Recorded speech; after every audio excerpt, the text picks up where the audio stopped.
Now let's see a nuclear magnetism. When the thermal energy drops below the interaction between nuclear spins, nuclear dipoles henceforth referred to as nuclear spin. So nuclear spins are spontaneously in order. Research has been done on various spontaneous magnetic ordering types, their transition temperatures, and how their phases alter depending on magnetic field. The nuclear spin research requires the use of nuclear demonstration cooling techniques to obtain temperatures below microkelvin due to the extremely weak interaction between the nuclear spins. In contrast to conduction electrons, which are bound to the lattice by interaction, nuclear spins are localized. As a result, it is simple to explain the experimental data in terms of theory, since only the interaction between nuclear spins is to be taken into account. Copper and silver, which both have a simple crystalline structure, have been the subject of nuclear spin research. TH, PR, SC, and RH elements. This research has also recently been performed. Magnetic susceptibility measurements or NMR measurements have been used to detect phase transitions and changes in the phase diagram due to external fields. Neutron scattering studies have also been used to study how the magnetic structure of the nuclear spin changes during phase transitions. Depending on whether or not the nuclear temperature is the same as that of the lattice and conduction electrons, the nuclear spin research can be divided into two categories. The temperature of the lattice and the conduction electron is the same as that of the hyperfine interaction enhanced Van Vleck paramagnetic nuclear spin PR in PR-5 or indium in AU or indium 2.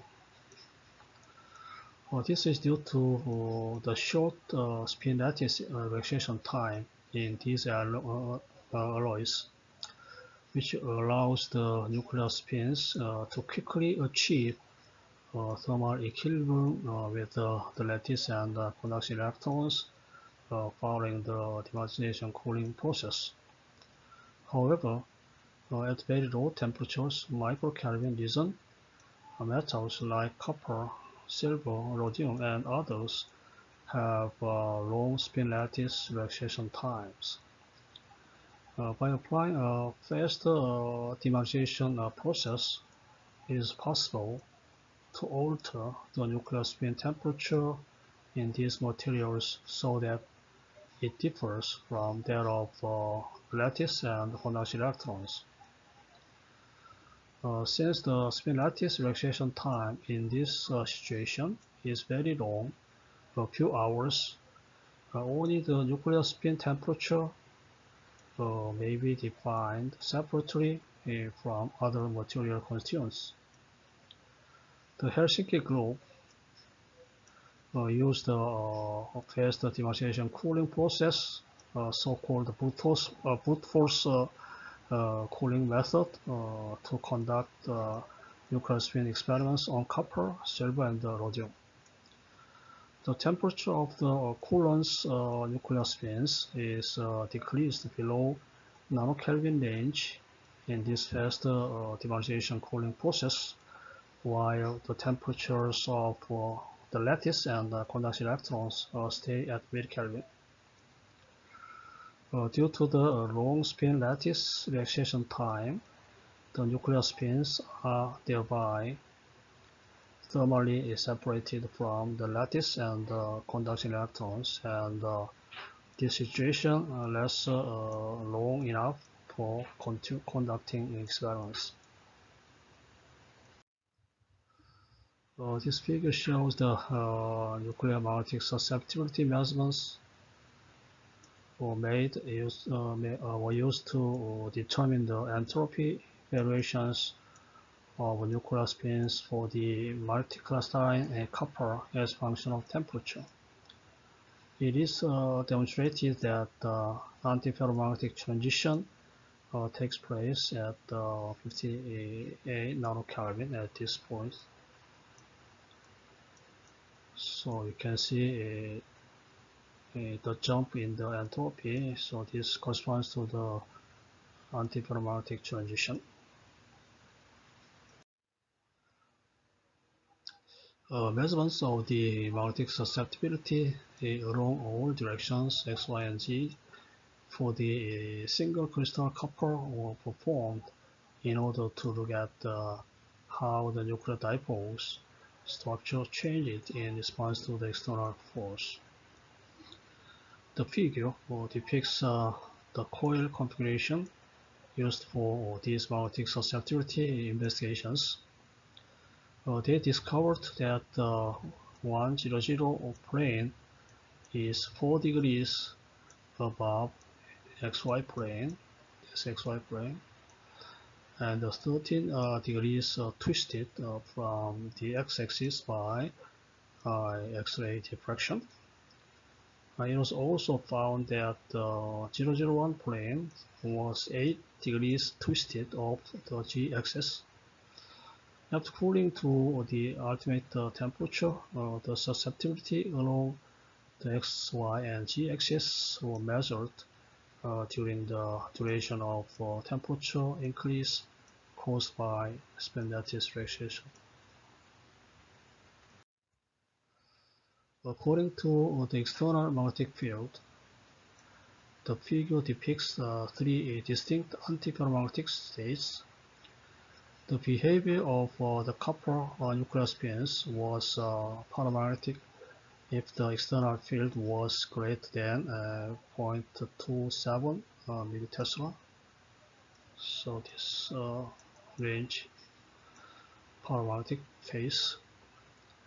The copper nuclear spins, however, exhibited 3 distinct antiferromagnetic behaviors below this field.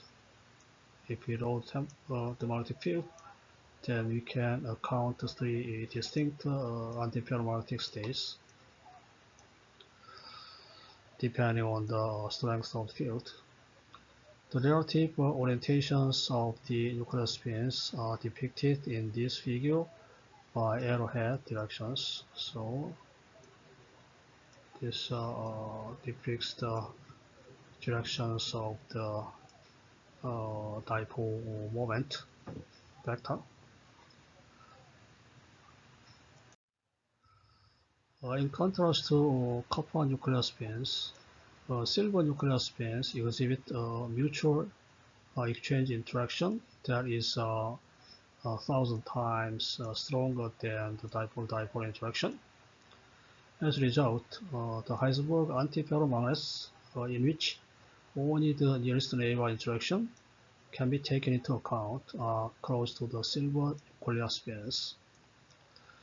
The experimental results for silver may be easily tested by this model due to the simple theoretical foundation. However, because of the weak dipole-dipole interactions, it was anticipated that the magnetic ordering temperature for silver nuclear spins would be quite low. In 1990, the antiferromagnetic transition for the silver nuclear spins was observed at 560 picokelvin in the absence of the field by measuring the magnetic susceptibility. These studies also show that the silver nuclear spins had reached the negative temperature. By switching the field's directions much faster than the spin-spin relaxation time, the negative temperature can be achieved. In this case, the nuclear spins are unable to switch their orientations in direction to changing the field's direction. So field change is too quick, so the nuclear spins are unable to switch their orientations. So as a result, the nuclear spins anti-parallel to the field is more than those parallel to the field, so which represents the negative temperature.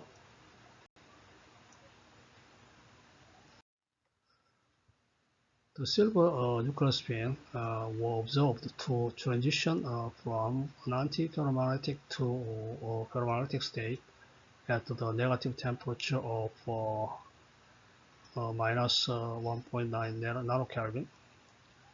The phenomena is possible because, in contrast to their behavior at positive temperatures, the nuclear spins at negative temperatures align to maximize the energy of the system. In other words, by aligning the nuclear spins in the antiferromagnetic nearest neighbor interaction, the system's energy can be maximized. The silver nuclear spins exhibited ferromagnetic Curie-Weiss law for T equal negative, and the antiferromagnetic Curie-Weiss law for temperature positive in the susceptibility measurements. The figure shows how NMR absorption lines shape alter and the temperature shifts from positive to negative. So positive to negative. So NMR absorption lines shape is changed. On IH elements nuclear spins, a comparable experiment was carried out. In contrast, even at the negative temperature in this instance, the antiferromagnetic state persisted. This may be the case since the next nearest exchange interaction in the nuclear spins of IH element is not only opposite to the nearest exchange interaction, but also has comparable strength. The figure, which is the result of neutron scattering experiments, shows the phase diagram for the silver nuclear spins according to the external field.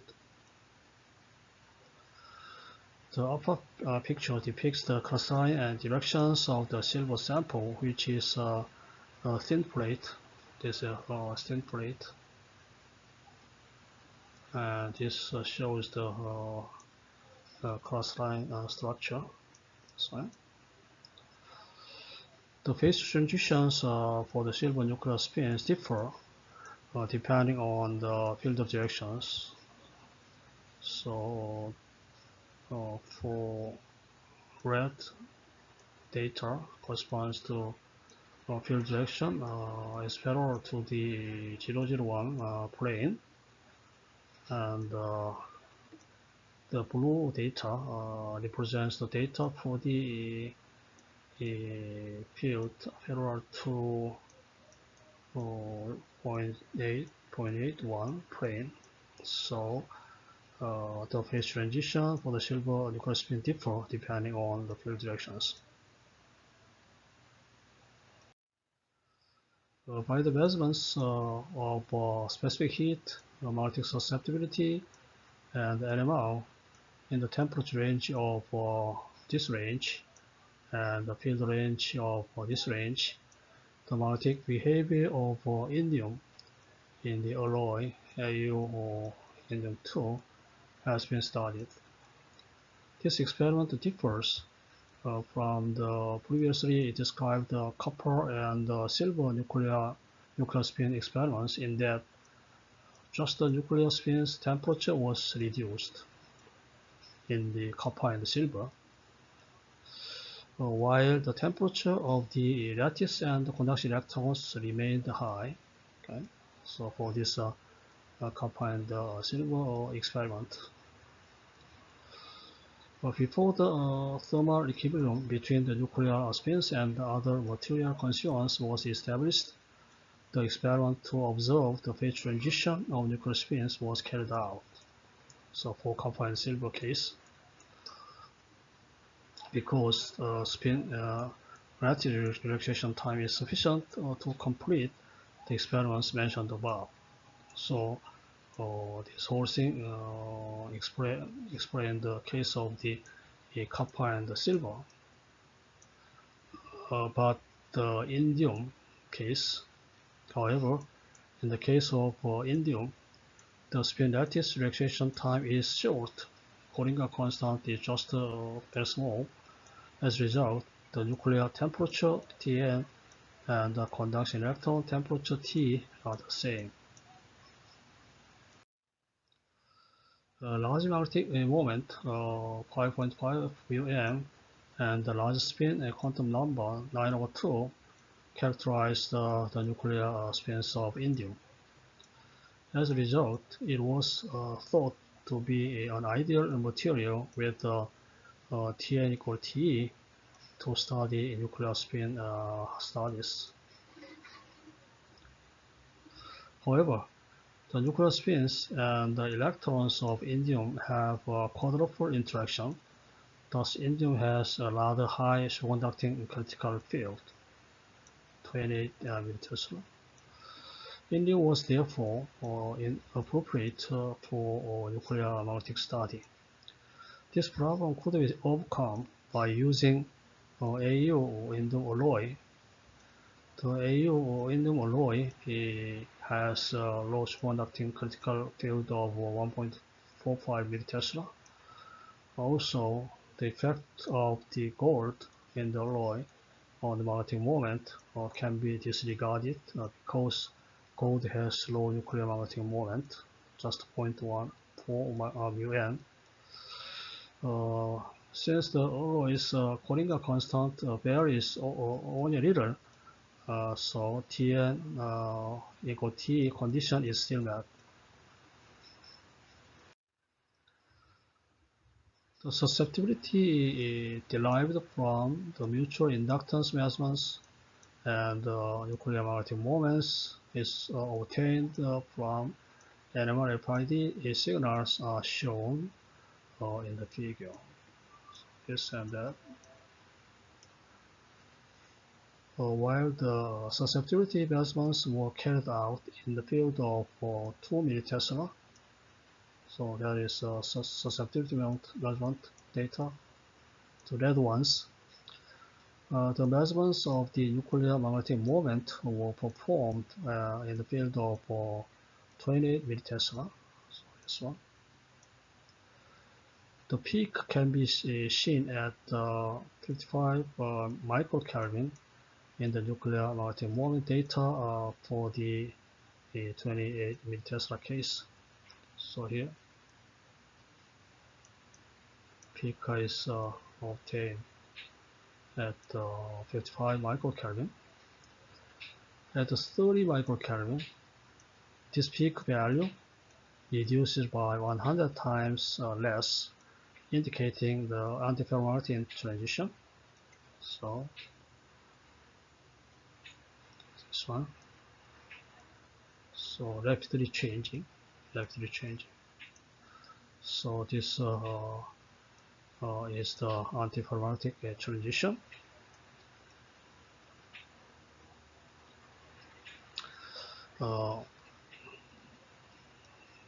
This is also this point. So peak is we can obtain peak at 55 microkelvin, and this peak value reduces by 100 times less at 30 microkelvin, so rapidly decreasing. So magnetic moment is rapidly decreasing, so that represents the antiferromagnetic transition. It is determined that the bias temperature for the Curie bias law above 55 microkelvin is 30 μ, On the other hand, the peak is shown at 40 microkelvin in the nuclear magnetic moment data for 2 millitesla. This here, a little less temperature, 40 microkelvin. You can see the peak. And the phase constant above 40 microkelvin is found to be this one, this microkelvin. Due to the positive phase constant in both cases, the alloy's indium exists ferromagnetic ordering.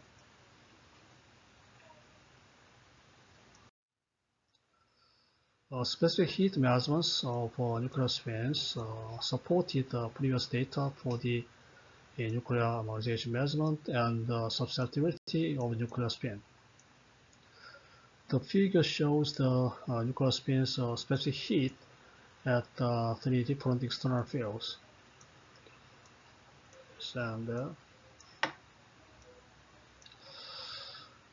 as the external field decreases,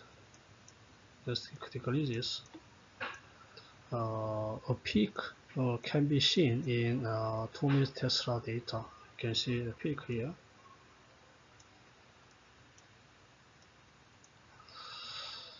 So phase transition there is represented by this peak. So this peak represents the phase transition. This peak occurs at about 35 microkelvin, which is close to the value of 40 microkelvin determined by susceptibility measurement. We saw that in the previous slide. As a result, near 30 microkelvin, the indium nuclear spins in indium silver alloy made a phase transition from ferromagnetic to antiferromagnetic state.